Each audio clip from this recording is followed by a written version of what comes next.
Economy के लिए खालिद बिन वलीद ने दोबारा अपनी फौज की इकोनॉमी मजबूत करने के लिए इस इलाके के नॉन मुस्लिम्स पर जिजिया टैक्स लगाया। ये कोई नया टैक्स नहीं था, बल्कि इससे पहले इसी इलाके से पर्शियन एम्पायर भी टैक्स लिया करती थी। लेकिन खालिद बिन वलीद ने जो जिजिया टैक्स लगाया वो उस टैक्स से बहुत कम था जो इससे पहले ईरान लिया करता था। ये सब देखकर वहां की लोकल आबादी ने सोचा कि ये तो मुसलमान पर्शियन एम्पायर से बहुत अच्छे हैं, इसीलिए बहुत तेजी से इस इलाके के लोग इस्लाम की तरफ आने लगे और खालिद बिन वलीद की फौज में शामिल होने लगे, जिससे मुसलमानों की फौज दोबारा बढ़ने लगी और जिजिया और ज़कात टैक्स की वजह से मुसलमानों की फौज के पास पैसा भी आने लगा। मतलब आजकल लोगों का ख्याल है कि खालिद बिन वलीद सिर्फ जंग ही लड़ सकते थे, हालांकि खालिद बिन वलीद हमेशा जंग के साथ साथ इन इलाकों की जस्टिस और इकोनॉमी को भी इम्प्रूव करते जाते थे। नाउ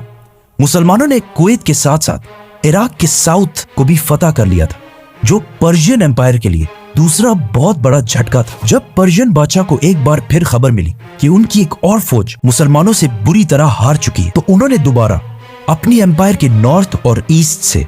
2 नई फौजें मुसलमानों की तरफ रवाना की और उन्हें इस जगह